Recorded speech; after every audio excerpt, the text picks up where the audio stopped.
All right, testing. I just want to make sure my microphone is working before we get started. I see Maggie is here. Can you hear me?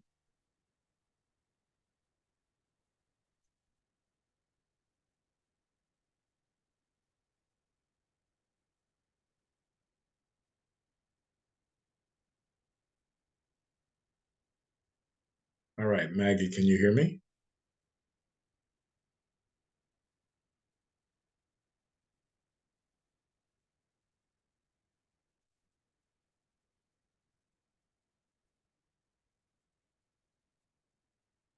Yes, I can hear you. Okay, all right. I just want to make sure I'm good to go once everybody gets here. How you been? Yes. Good. How are you? I am good. I am good. So glad you could join us today. Yes. Yes. Perfect time for me. So Good, good. good, good. Yeah, I kind of did a poll to see what's convenient for most people, and Saturdays at 5 seem to be the best. Yes. Good, good, good. Perfect. How's the studying coming? It's coming along. Okay. It's coming along. Good, good, awesome. I have another exam coming up. It's a lecture exam with covering chapters 5, 7, 8, and 9. And so Okay. I'm studying for that. Okay. Okay. Well, good, good, good. Well, we're not going to keep you too long today because we're going to let you get back to studying. Okay. All right. We'll get started in just a second, okay? All right, All sounds right. good. All right. All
right. Okay. All right.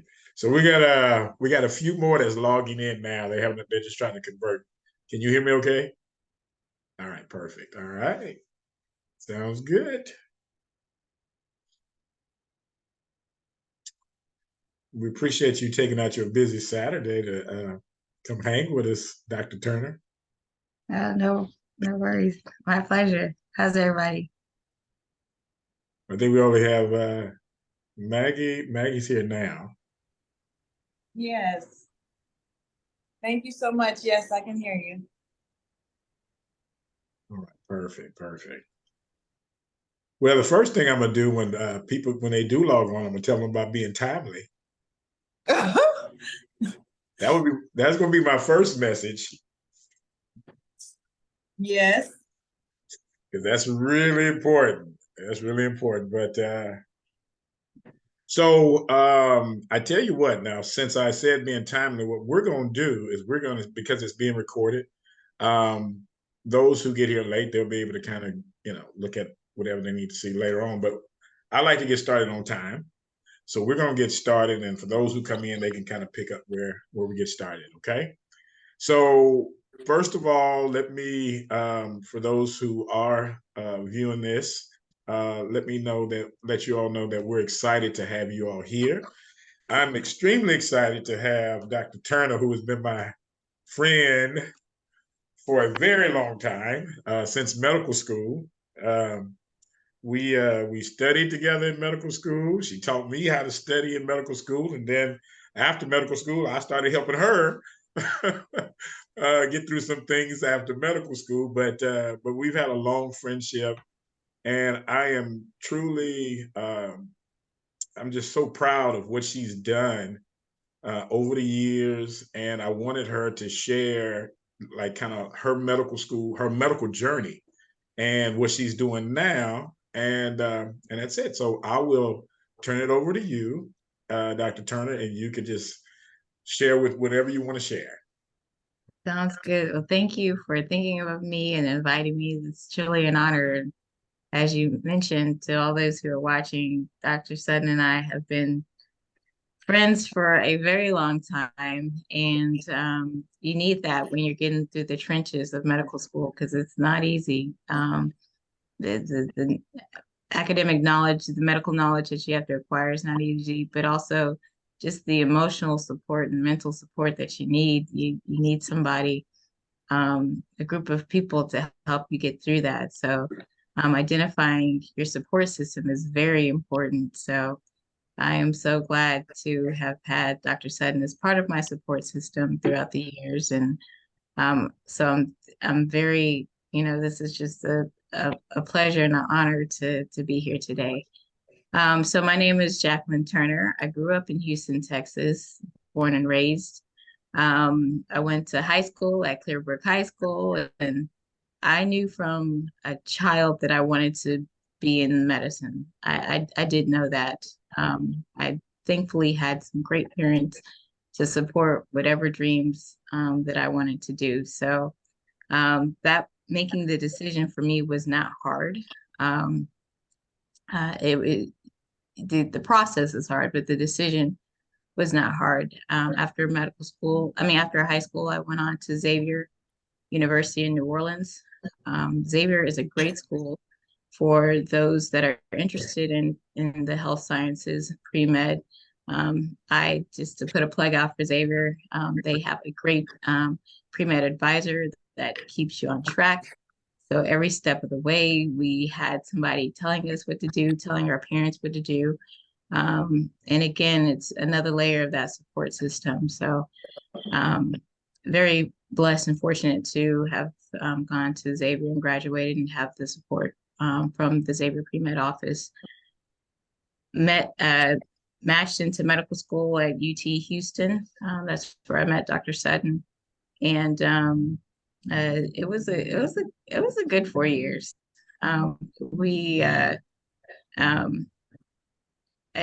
It was the first time I feel like I really, really had to sit down and study. It's where I learned how I study, how I really got to study.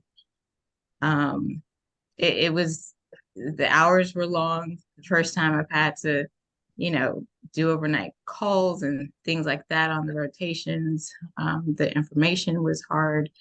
But again, with getting mentorship and support systems is a very doable process. I didn't decide to go into surgery until my third year. I didn't know what I was going to do once I got into medical school. I had no idea. I thought I was going to do something around endocrine, and I didn't really like it, honestly. When I rotated through during your third year, you do rotations through different specialties, and that wasn't for me. But surgery was very much so. It's a gut feeling that I had when I rotated through the rotation that this was the specialty for me. So I ended up matching at Rush University in Chicago for general surgery. Again, another grueling 5 years. So I spent 5 years, actually 6 years at Rush. And again, during surgery, you do rotations. You do rotations just like in med school in different specialties. And one of the specialties is colon and rectal surgery. Had great mentors in colon and rectal surgery, and that's why I picked it, because many people are like, why colon and rectal surgery? It's, that's nothing anybody wakes up and says, I want to be a colorectal surgeon. It's just something I kind of fell into because my mentors that were colorectal surgeons were a great support for me. And I love working in the abdomen. I love working in the belly. A lot of other reasons why I can go into colorectal surgery, but those are the top two. So I ended up doing my colon and rectal fellowship, which is another year in Ohio at the Grant Medical Center / Ohio State University. And after that, I came back to Houston actually for a year and did locums. as I was trying to look for jobs. And I ended up finding a job at Morehouse School of Medicine, where I worked for 8 or 9 years there. At Morehouse School of Medicine, I was a clerkship director, where I helped to give back. Now I'm in the give back phase. I help other medical students get to where they need to go along their journey. So clerkship director for surgery, and then came back to New Orleans, where I'm at Tulane University, and I'm the vice chair of surgical education. So I help all sorts of students, residents, all sorts of learners, residents, students. Even we try to do some high school outreach and some college outreach as well. So along, Wow. the journey is all over the place. But I can say that the most valuable advice that I can give to anybody is to have mentors at each step of the way. I didn't learn that until probably halfway through the process. So I wish I would have had that advice earlier, because I think I would have been probably maybe a little bit more successful than what I am now. But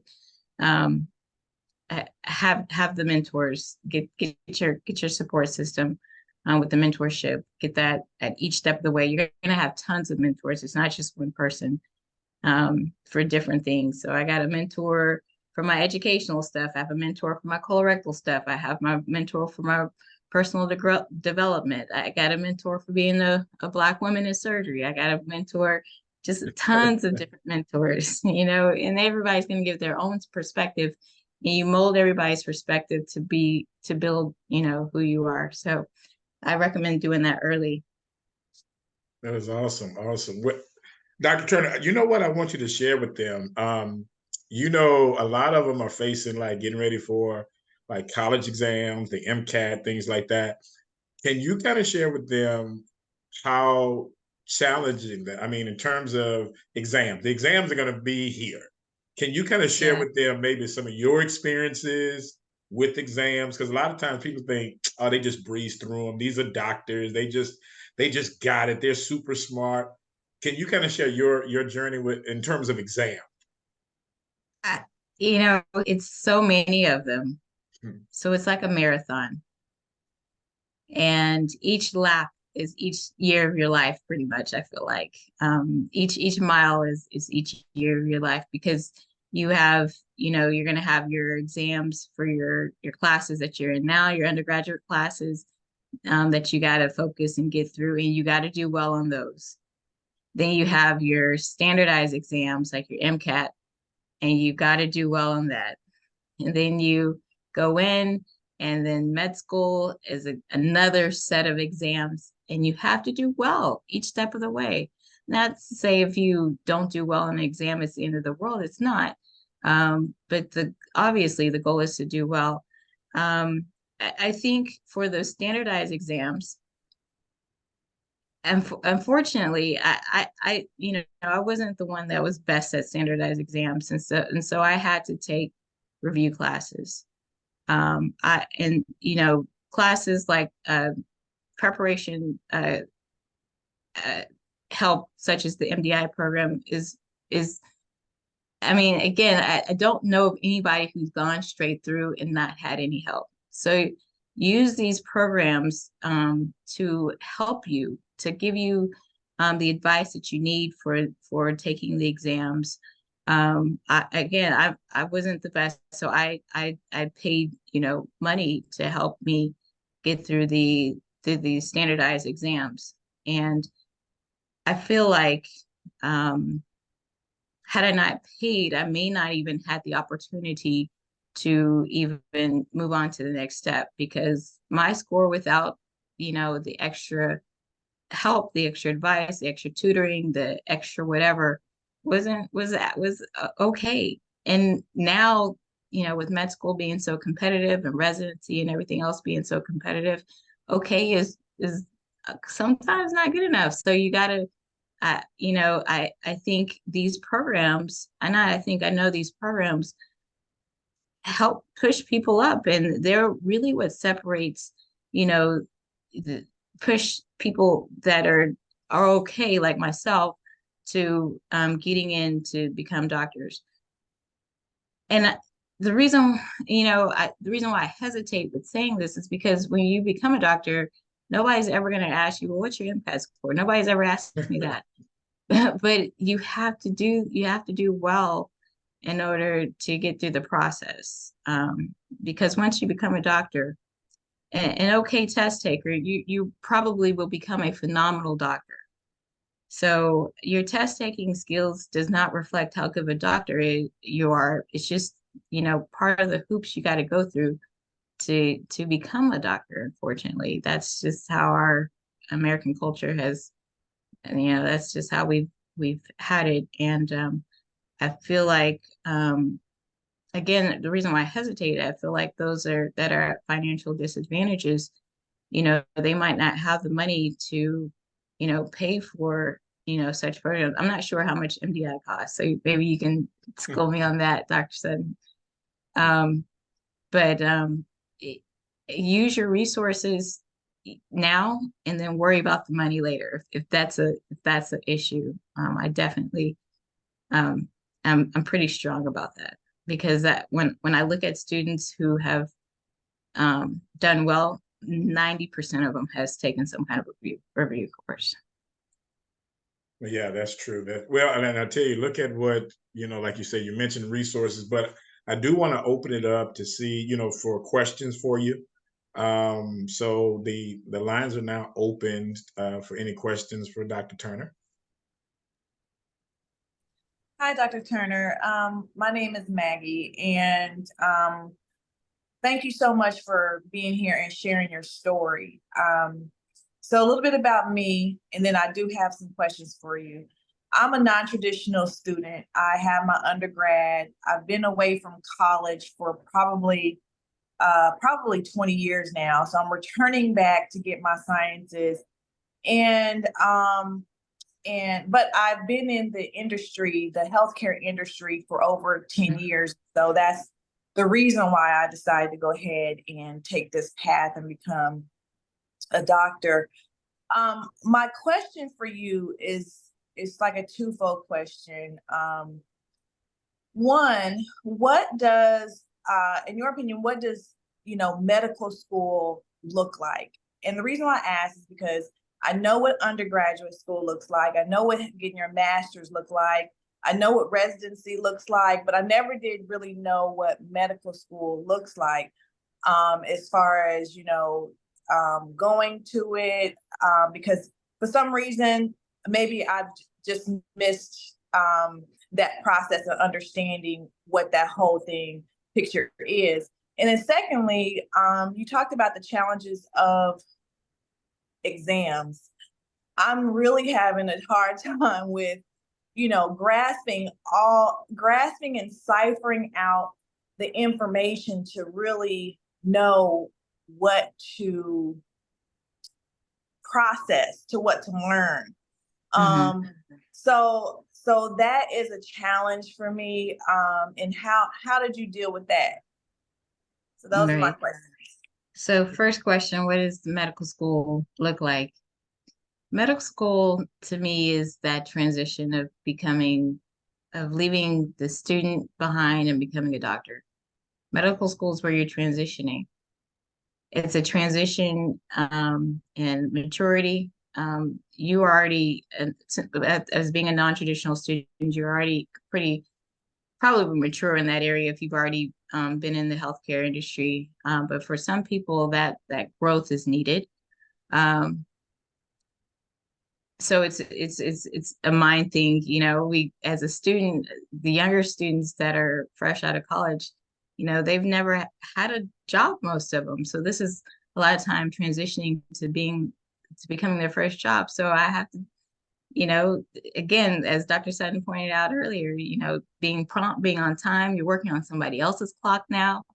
All that is evolving during medical school. So when I have my students show up day one on the third year rotations, and I'll go into rotations in a second, I can tell, between the mature ones ones that have some work experience, it's a slightly different field than those who have never ever had a job before, because I'm like, come on, y'all gotta be on time, y'all gotta do this.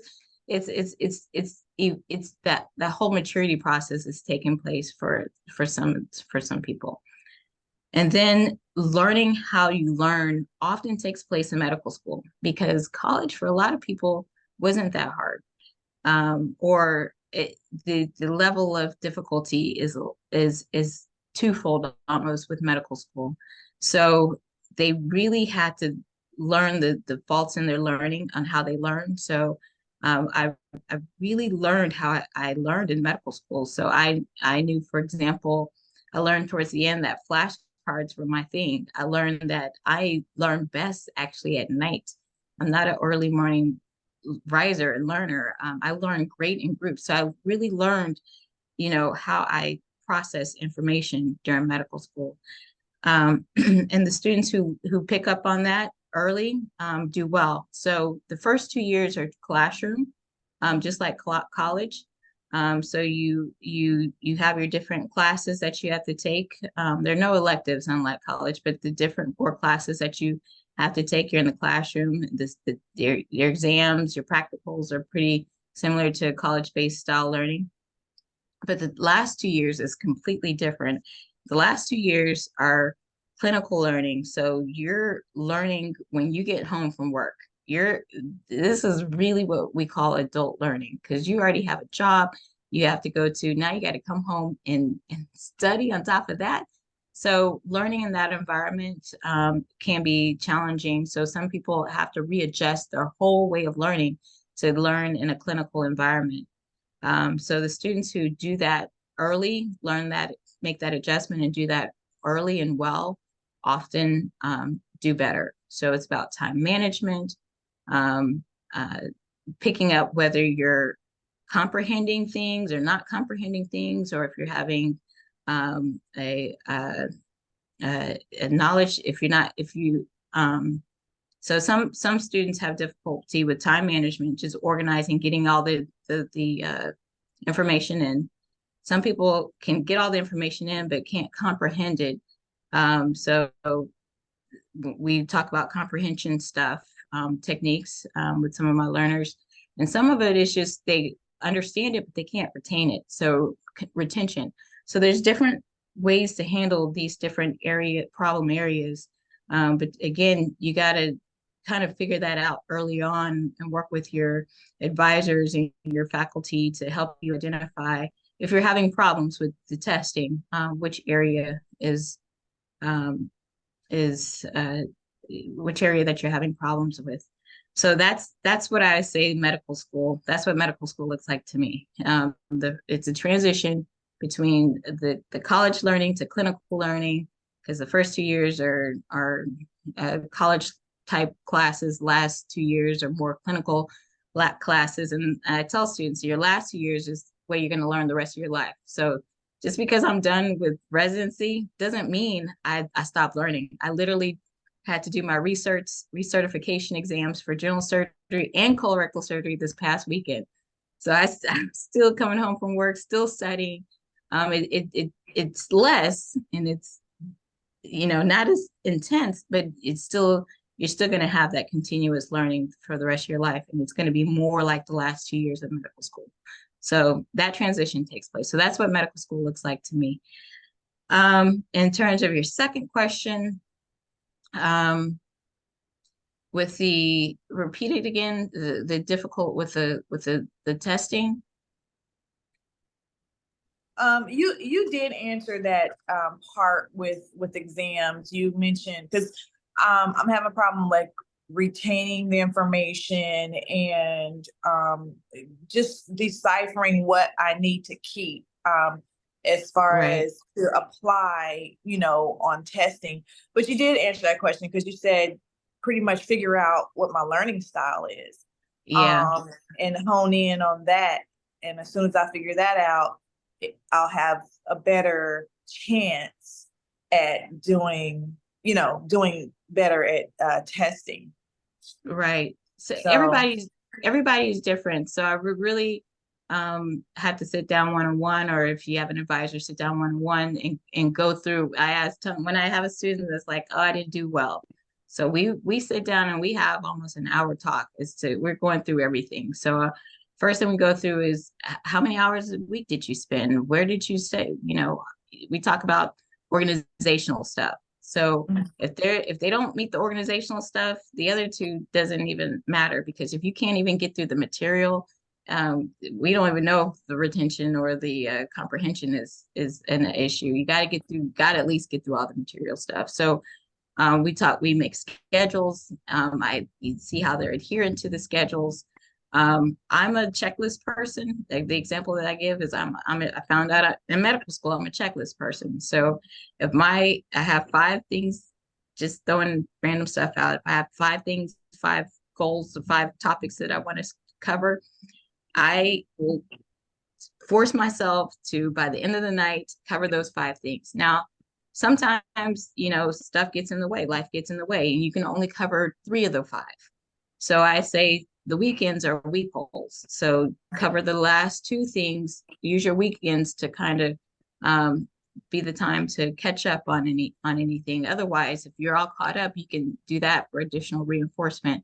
But give yourself, you know, don't make your study schedule so rigid that, you know, if you can't adhere to it, then it just, it's like a snowball effect. You want to allow for you to have some loopholes, meaning, you know, if something happens and you can't get to all your objectives for that night, then give yourself some time to possible makeup.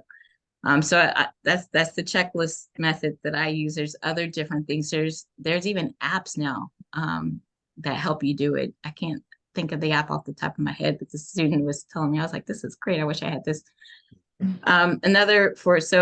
Once you know that your organizational piece is okay, then you got to know if you're comprehending it.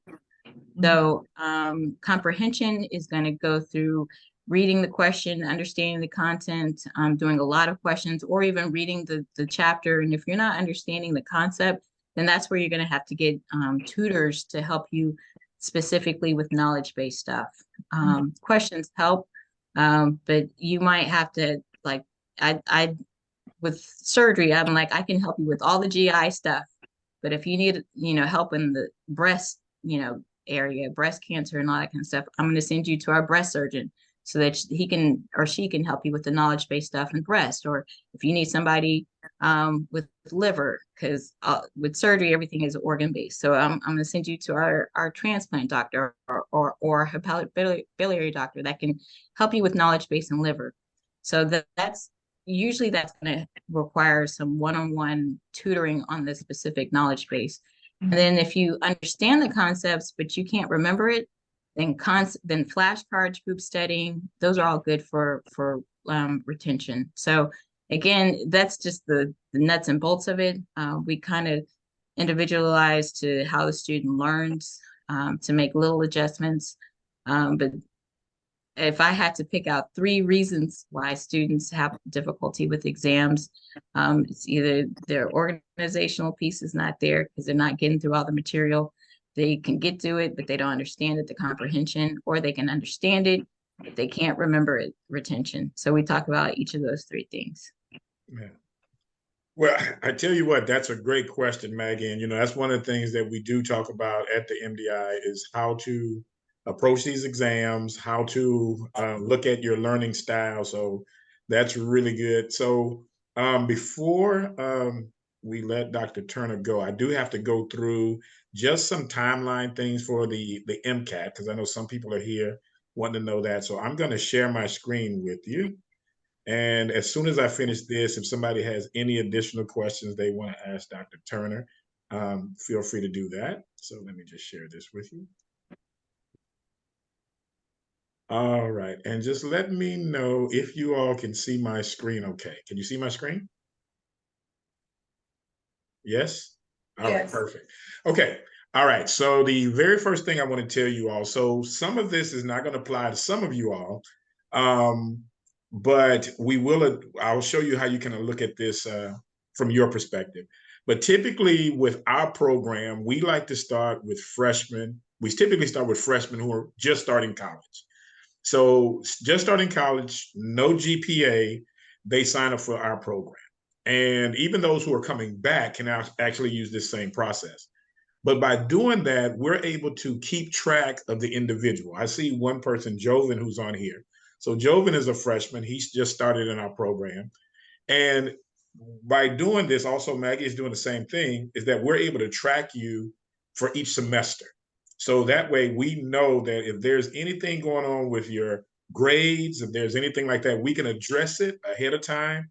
So that way we don't have to wait till our junior year and start trying to say, how can I get this GPA up? Or I have to do a post back or something. So our pre-med GPS program is designed to help the student at the beginning of their journey, not in the middle and not at the end, but at the beginning of the journey, okay? So your timeline starts when you start school, okay? The second thing is typically in your freshman year, we want you to go ahead and complete your biology and your chemistry. Biology 1, chemistry 1, okay? A lot of schools, now, this is where you got to be careful. The universities have their own curriculum, and this is the curriculum they have for you to graduate. They may not be thinking so much about you going to med school right away, unless you go to like a Xavier or a PV, somewhere that has a traditional mindset of getting students into medical school. If you're not at one of those types of universities, you're going to have to definitely follow what we say in conjunction with your school. So taking biology and chemistry your first year is going to be important. That first year, you want to join some pre-health organization. Join. I didn't say become the leader your first year. Just join your pre-health organization, okay? Every semester, complete at least 2 volunteer activities. That is going to make a big difference when you get ready to apply to medical school. So that way, it doesn't look like you did all your volunteering the semester before you applied. They're like, oh, they're not really serious. So at least 2 volunteer activities starting now, okay? Dean's List. This Dean's List is important because it speaks to your academic recognition. So you want to do well. And so if you're in the pre-med GPS program, you're going to do well because we have tutors that can help you just in case you're suffering. So make sure you take advantage of those tutors, okay? The other thing is search for scholarships. Now, let me tell you why I say that. On the medical school application, they ask you about academic recognition. Scholarships are one of those academic things you can do. Most people think, well, I can't get a scholarship. Trust me, I don't care if you get $100 scholarship from your church. Get that scholarship. Now you can list that as an academic scholarship. The more of those you list, the more competitive you are, okay? So I always tell people the most competitive applications have at least 5 or more academic recognitions, okay? All right, summer entering your sophomore year. This is when, now most people don't know this, organic chemistry, right? Now that wasn't my favorite subject, I'm gonna be honest with you. But I did not know that I could take organic chemistry at a community college. I just thought I had to take it at my university and everything. Take organic chemistry at a university that's going to give you the highest chance of success. And let me tell you what that code word means. That's code word for how can I get an A in organic chemistry? All right. I'm just being honest because organic chemistry is not heavily tested on the MCAT. Now, I know if the MCAT people are looking at this, they're going to say, wow, why is he giving these secrets away? The truth is, on the last MCAT that the people just took a couple of weeks ago, they had 0 organic chemistry questions. Okay. So none. So what I'm telling you is take organic chemistry at a college or a community college where you can get an easy A. All right. Next, sophomore year, shadowing. Now, if you noticed, I did not say shadowing in your that whole freshman year. I said entering your sophomore year. That freshman year, I really want you to get acclimated to learning, to understanding. You don't need to spend a lot of time going out there trying to shadow and do all these leadership things, because this is when you're trying to get that your feet under you and start to establish yourself, okay? Now, going into the sophomore of your fall semester. Now, these are things I wish I would have known when I was getting ready for med school. This is when you're going to take physics 1 in the fall of your sophomore year, along with your other degree requirements. Now, this is a time also that you're going to be working on your GPA, but you're also going to be doing our MCAT review. So MDI Prep does a weekly MCAT review. I know some of you already attend that weekly MCAT review, but you're going to do that in the fall semester, okay? Now, the sophomore year is when you establish your leadership positions. So you were in the organization your freshman year. Now you're a sophomore, get a leadership position. Start building those leadership roles. If there's not one that you can get a leadership in, start something. Create a foundation. Do something where you're showing leadership, okay? Now, the winter of your sophomore year is when you do the MCAT boot camp with MDI Prep. It's a 6-week program, MDI Prep boot camp. You go through that from December through like the second week of January. You take your MCAT in January. You hear what I'm saying? This is January of your sophomore year. Why? Because your MCAT score is good for 3 years. So 3 years before you matriculate, you can take your MCAT. Now, what does that do? Why do I want you to take it that soon? Because this is when the information is still fresh in your brain. You still remember chemistry, you still remember the bio, and you just finished physics 1. And physics 2 is not heavily tested on the MCAT. So guess what? Now you're in the best position to do well on the MCAT. And that takes you into your spring semester. Guess what? The MCAT is behind you. Your spring semester is when I say you go medical school hard. When I say medical school hard, you take 16 or more hours in that sophomore year, that spring to sophomore year, and you do well. What that's going to show the admissions committee is that this person can really handle the pressure of medical school because they did really well with all those hours. And guess what? You don't have MCAT to study for because you've already done well on it. All right? Now, again, community service, at least 2 community service events. I can't overstress that. Every semester, at least 2 community service events, okay? Now, going into your junior year, the summer, going into your junior year, either do a research or do some type of away program like an internship or something like that, but do something that's going to help you to network for your position getting into med school, okay? And there are a lot of different programs that do that out there, Wayne State, other programs that do that. All right. In the fall of your junior year, just finishing up, you're on cruise control now because you've already got the MCAT behind you. You've gotten your research. You've done your volunteer. You got your leadership. So all you're going to do is just continue what you've been doing, okay? Now, this one down here, participate in some diversity and inclusion activity. This is like a buzzword now with the admissions committees, all right? They want to see, okay, like right now, every year I teach a class at McGovern Medical School over cultural competency in medicine. And they want to know, okay, how well do you get along with other people? How accepting are you of others? What have you done to show that? What have you participated in? So you really want to try to participate in something where you can actually say, I've had a chance to see, spend some time around other cultures and things like that. So find something to get involved with, okay? Now, the winter of your junior year, this is when everything is, you're getting ready to prepare for your medical school. You're going to be an MDI Prep mentor and instructor. Why? Because now you're going to be showing leadership. You're going to be showing a commitment to those who are coming behind you. Plus, this is going to be something you can put on your application. All right? Now, February of your junior year, this is when you actually start to reach out to the professors for your recommendation letters, okay? Now, as you reach out to them, there's a form that we're going to give you to help you give to them along with your personal statement. Now, the personal statement now is a lot different than when Dr. Turner and I were in med school. We had to write ours. But this age of artificial intelligence, I have seen people write these personal statements. And I read one the other day and I was like, wow, this is an amazing personal statement. I said, wow, it must have taken you a long time to write this, right? She said, well, it took me about 20 minutes. I said, it took you 20 minutes to write your personal statement? She said, yeah, I just kind of threw it on a piece of paper and then I put it in ChatGPT and then it basically spit out this perfect personal statement. So obviously, that right there has kind of eliminated that area of the application. Because at one time, the personal statement was huge in terms of saying, hey, you know what? Let's look at how well-rounded this individual it is. Now, everybody can appear to be well-rounded.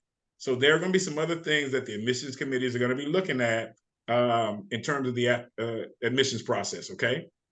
By May 2nd, or the first Tuesday in May, is typically when the applications open for med school. I always have our students apply within that first week. So the first week that they open, we say apply. Why? Because, believe it or not, the pool of competitive applicants are not high in the first like 2 to 3 weeks. But when you get past that third week, that's when you get the 4.0s, the 528s, you get all these scores. I've seen people get into medical school with a 3.0 GPA and a 499 on their MCAT. They applied early. Now, that's something to say, because now if you got a pool of applicants that's smaller, then they're just looking at you compared to the applicants that they have. So again, that's something we can work with you on, okay? All right, non-traditional. I know we have a few non-traditionals here, and this won't take but a second. So people have asked me, and it's for traditional, should I take a gap year? Gap years are good if you need it. Not everyone takes a gap year. Now, a gap year is typically good if you have a GPA problem that you need to correct, or you have something else in your application that doesn't look that strong. Let's just say, for instance, you need to retake the MCAT. Well, you may need a gap year. Let's just say you don't have a lot of community service, shadowing, or anything like that. Gap year may be important. If it's a GPA problem, then there are two solutions. The major solution is a master's, okay? Most people think, oh, I just do a post-bac. A post-bac is just saying that you can take more undergraduate classes and do okay. A master shows that you can excel at a higher level, and some admissions committees like a master's versus a post-bac program, but it kind of is individualized based on the individual, okay? Okay, that was my spiel. Does anyone have any questions for me or Dr. Turner? Yes. Can you turn your microphone on? Yes, sir. Can you hear me? Yes. Okay. Hi, Dr. Sutton. Hi, Dr. Turner. Hi. It's good to see y'all today. Thank y'all for having this platform for us to come on and talk about medical school applications and the process of applying and everything through MDI Prep.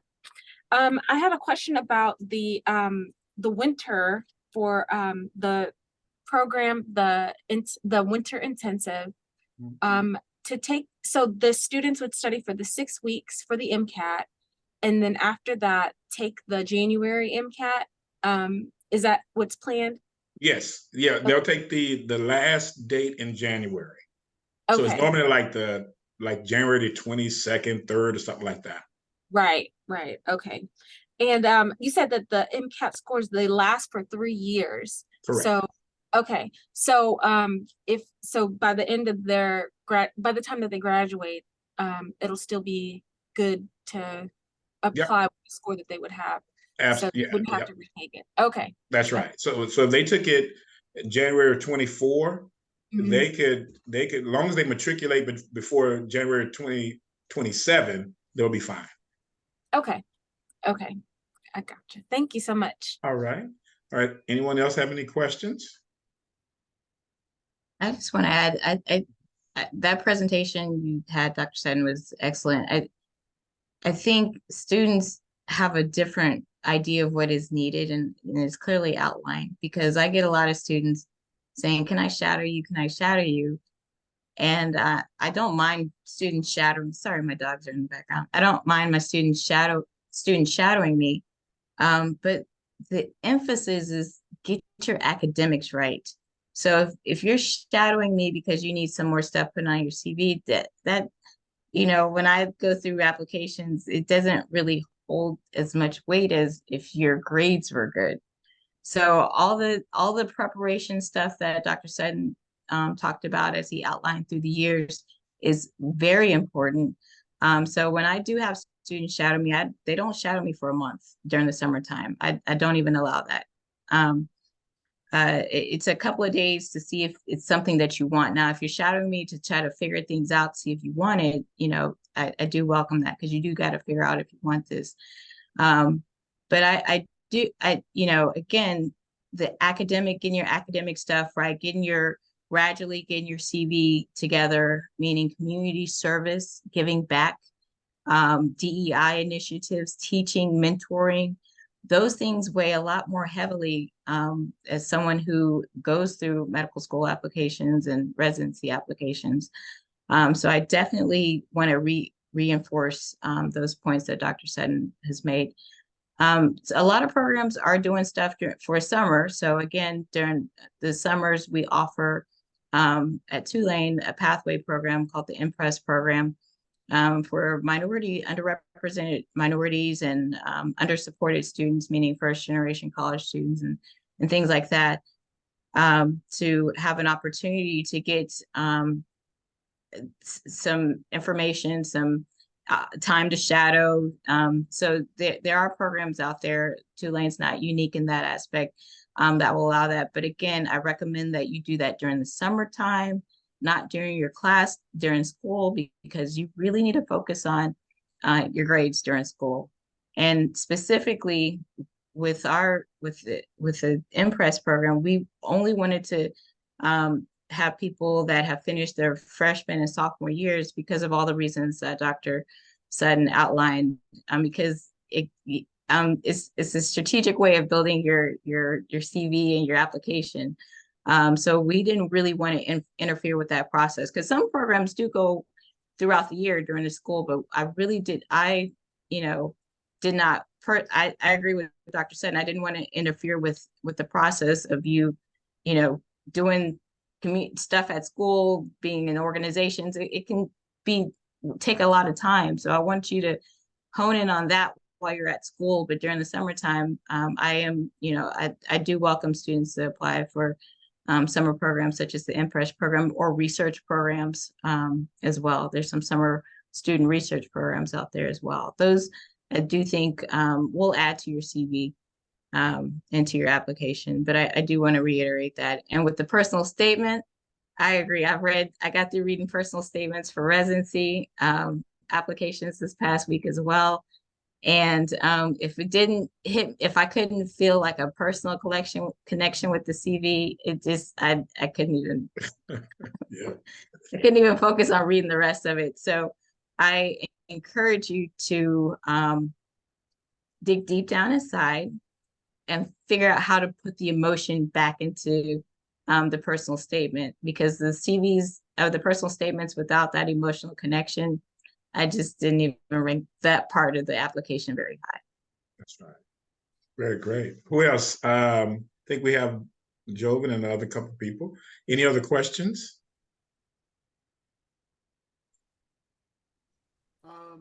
No, I don't really have any questions. All right. So Joven is actually one of our freshmen that is in the pre-med GPS program. So he actually started right before he even started college. So, oh, wow. Yeah, so he's jumping on it early. And that's great, because when you don't want to be in a situation like Dr. Sutton said, when you if an issue comes up and now we're trying to play catch up, it can be done, but it makes it more difficult. So I'm so glad to hear that you're starting early. That's great. Yeah. Yeah, I've always said it's a lot better to dress the baby than clean the baby. So but Dr. Turner, about the program you're talking about is Impress, is it called Impress? Mm-hmm. Is that limited to Louisiana residents? No, this year we opened it up to anybody that's completed their freshman or sophomore year. And we tried to have the program mirror the third year of medical school. So that's the clinical year, because you all know what the first and second, I mean, it's just like college classes, but a lot of people don't know what that third year feels like. So they have to go get up in the morning. Surgery starts really early. The rounds start around 6 o'clock or something. So you got to get up, go to rounds throughout the week. We rotate you through a couple of the specialties. So you get exposure to 2 specialties, one internal medicine, one general surgery.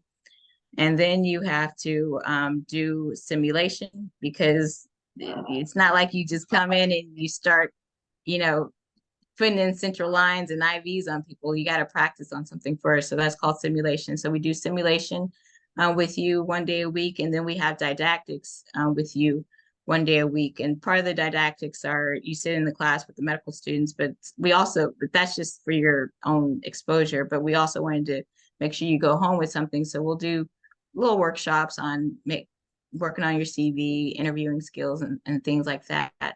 And a lot of our medical students are doing research in order to get into residency, which is something I did not have to do. But I guess the residency programs are putting that much pressure on them. And so a lot of students are having a lot of research experience behind them. So we make our MPress students do a little mini research, nothing onerous, but a little mini research project as well. Because again, we wanted you to feel what it feels like to be a third-year student. And our third-year students are doing all of this and the community service on top of everything as well, because the process is to get into medical school is very similar for residency. You're just starting all over. So yeah, we wanted you to know what that feels like. And it's a 5-week program. But again, I don't want it to interfere with the core. So what Dr. Sutton outlined is the core stuff you have to do. This is like extra if you can. So, if you're having to go back to summer school to do whatever, that is more important. This is extra if you can. Well, I tell you, and what I want to just, I guess, kind of end with is that anybody, and I always say this, anybody who has that unwavering, determined desire to get into medical school and is willing to put in the work necessary, we can get there. The ones who don't typically succeed are ones that either typically just let the process beat them up and they just kind of give in, or they never really had the true passion to do it anyway. But what I want to say, just for you all who are here today, first of all, thank you all for coming. That's the first step in us understanding that this is something that you want to do.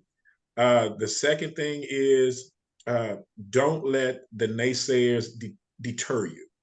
Because along the way, I had this year, we had a gentleman, 51 years old, who just got into medical school. Now, 51, meaning that he won't finish med school till he's 55, and he'll finish residency close to 60. But guess what? It didn't matter because this is something that he wanted to do. So I want you to know that we're here to support you. We'll continue to bring on wonderful mentors and doctors like Dr. Turner to share, their knowledge and experience. And of course, you can always reach us if you need to. So are there any questions before we end this evening? Any questions or comments? I do have a question. Okay. So I started college about 2 months ago, and over the past 2 months, in addition to school, I've done about 6 hours of community service. So is that like something I should record or? Yeah, absolutely. Absolutely. And actually, Jacquelyn, so just for those who don't know about the pre-med GPS program that we have, so everything that Jacquelyn does, Jacquelyn has to report to us, and Maggie as well. They I guess contact us on a weekly basis to update us on what's going on with them.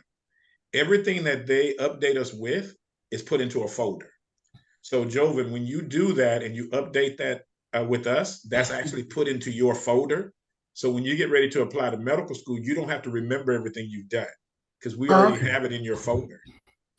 All right, I will send you a record of all the service I've done so far. Yep. And all right. Yep, that's it. Easiest way to do it. Just send it to us. It goes in your folder. So when you get ready to apply to med school, we give you access to your folder. You can see everything you've done over the last 3 years. And that's anything. If you're doing something with your church ministry, all that counts. Yes. Okay. Good question. All right. Well, listen, it is Saturday, and you all have spent your wonderful Saturday with us here at MDI Prep, and we thank you, and we thank you, Dr. Turner. And I look forward to seeing you in New Orleans very soon. Yes. And for you all who have any additional questions, I think you all know how to reach us at MDI Prep. And just want to say thank y'all, and y'all have a great day. All right. Thank you Bye-bye. so much. Thank you. Thank you. Thank All you. right.